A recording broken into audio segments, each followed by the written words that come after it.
پرانے زمانے سے یہی رواج چلا آ رہا ہے۔ ادھر گھر میں چونٹیاں نظر آئیں اور ادھر بڑی بوڑھیوں نے مٹھی بھر آٹا کونوں میں ڈال دیا۔ چونٹیوں سے بھی نجات اور صدقے کی نیکی مفت میں۔ ابا ہنسنے لگے تو خاتون کے چہرے پر بھی مسکراہٹ آ گئی۔ چلے میں بھی پھر آٹا ہی ٹرائی کر لیتی ہوں۔ وہ کچھ سوچتے ہوئے کوپیکس پاؤڈر وہیں کاؤنٹر پر رکھ کر واپسی کے لیے مڑ گئیں، اور ستار بھائی نے ابا کو خشمگین نگاہوں سے دیکھتے ہوئے کالی مرچوں کو تولنا شروع کر دیا۔ ابا، تم نے ستار بھائی کی دکانداری خراب کر دی۔ واپسی پر میں نے ابا سے ہنستے ہوئے کہا، نہیں بیٹا، یہ بات نہیں، ہمارے گھروں سے برکتیں اسی لیے اٹھ گئی ہیں۔ لوگ اللہ کی مخلوق کا خیال رکھنا بھول چکے ہیں۔ پہلے کسی گھر کے سامنے کتا بھی آ کر بیٹھ جاتا تھا تو گھر کی خواتین اس کے سامنے بھی کچھ نہ کچھ بچا کھچا سالن روٹی رکھ دیا کرتی تھی، مگر اب ایسا نہیں ہوتا، کیونکہ اب روٹیاں بھی گن کر پکائی جاتی ہیں۔ برکتیں کہاں سے آئیں گی پھر؟ اس قوم پر بام نہ گریں، زلزلے نہ آئیں، سیلاب نہ آئے تو اور کیا ہو۔ ابا تعصب کے اظہار کے ساتھ ساتھ مجھے آسان زندگی کے گر سمجھانے کی کوشش بھی کر رہے تھے۔ عرصہ گزر گیا، میں بھی اس واقعے کو بھول گیا۔ پھر ایک دن بڑے بھائی جان کے ہاں جانا ہوا۔ ابھی ڈور بیل بجانے ہی لگا تھا کہ چڑیوں کے جھنڈ کے اڑنے کی زوردار آواز کانوں میں پڑی۔ چونک کر اوپر دیکھا تو پتہ چلا کہ مین گیٹ کے دونوں جانب مٹی کے کنڈے رکھے تھے، اور ان کنڈوں سے چند لمحے قبل یقیناً وہ چڑیا دانہ چگ رہی تھیں، اور اب میری آمد سے ڈر کر انہوں نے اڑان بھری تھی، مگر ابھی بھی وہ اڑ کر دور نہیں گئی تھیں، بلکہ اوپری منڈیر پر ادھر ادھر پھدک کر میرے جانے کا انتظار کر رہی تھیں۔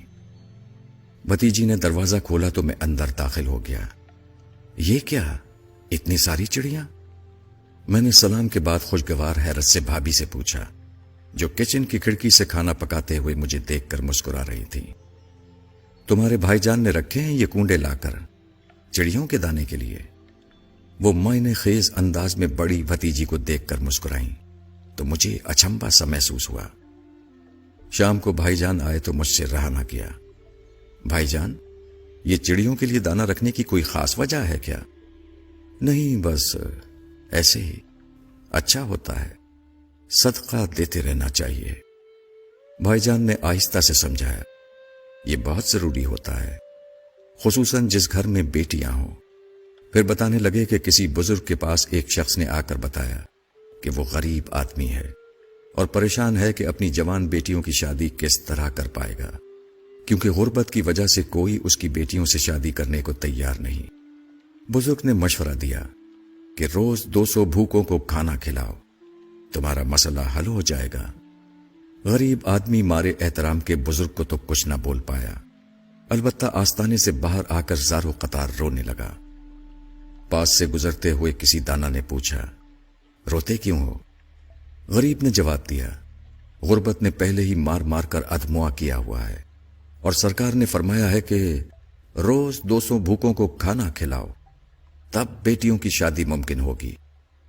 دانا آدمی مسکرا کر بولا، بھلے آدمی، بھوکا کیا صرف انسان ہوتا ہے؟ اللہ کی مخلوق چھوٹی ہو یا بڑی، بھوک تو سب کو ستاتی ہے۔ اگر تم ایک مٹھی آٹا بھی چونٹیوں کو ڈال دو گے تو سمجھو تمہارا صدقہ ہو گیا۔ دانا آدمی تو یہ کہہ کر اپنی راہ چل دیا، اور غریب اپنی ناقص عقل پر ہنستے ہوئے اپنے گھر کو چلا۔ کچھ عرصے بعد ہی صدقے کی برکت سے نہ صرف وہ اپنی بیٹیوں کے فرائض سے سبکدوش ہوا، بلکہ گھر میں بھی خوشحالی آ گئی۔ بھائی جان جس وقت یہ واقعہ ہم کو سنا رہے تھے، مجھے ابا کی مٹھی بھر آٹے والی بات یاد آ رہی تھی۔ میں نے آنے والے دنوں میں دیکھا کہ بھائی جان نے اپنی چاروں بیٹیوں کی شادیاں ان کی صحیح عمر میں بالکل درست موقع پر کر دیں۔ شاید اسی لیے جب میں نے اپنا گھر لیا تو سب سے پہلے اپنے دروازے کے پاس چڑیوں کے لیے دانہ رکھ دیا۔ کئی بار گھر بدلا، ہر بار یہ چڑیا، کبوتر اور کوے میرے رزق کی آسانیوں کا سبب بنتے رہے۔ بیماریاں بھی آئیں، پریشانیوں نے بھی گھیرا تنگ کرنے کی کوشش کی، مگر ہمیشہ یہ پرندے مجھے آسرا دیتے رہے۔ ان مال عسر یسرا کہ مانے سمجھاتے رہے، اللہ رب العزت کی بڑائی کا یقین دلاتے رہے۔ الحمدللہ سما الحمدللہ۔ میں نے آج تک اپنے بچوں کا بہتا خون نہیں دیکھا، انہیں کسی تکلیف سے تڑپتے نہیں دیکھا۔ ایک وقت ایسا بھی آیا جب میرے گھر کا سب سے بڑا مسئلہ یہ تھا کہ ہماری مرغی کڑک ہو جانے کے باوجود انڈوں پر کیوں نہیں بیٹھ رہی ہے، اور یہ وہ دور تھا جب میرا گھر کبوتروں والا گھر کے نام سے مشہور ہو چکا تھا۔ یقین مانیے کہ یہ تمام باتیں اس لیے نہیں لکھی ہیں کہ نعوذ باللہ میں اپنی نیکیوں کا پرچار کرنا چاہتا تھا، بلکہ میں اس راز کو کھول کر بیان کرنا چاہتا ہوں جو سوال کی صورت میں مجھ سے اکثر کیا جاتا ہے کہ آخر کیسے گزارا کر لیتے ہو، ہم سے تو نہیں ہوتا۔ میں نے اپنی زندگی کو اسی ننھی مخلوق کی خدمت کر کے آسان بنایا ہے۔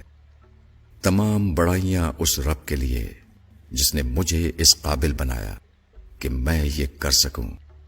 اللہ ہم سب کو صدقات کی توفیق عطا فرمائے، آمین۔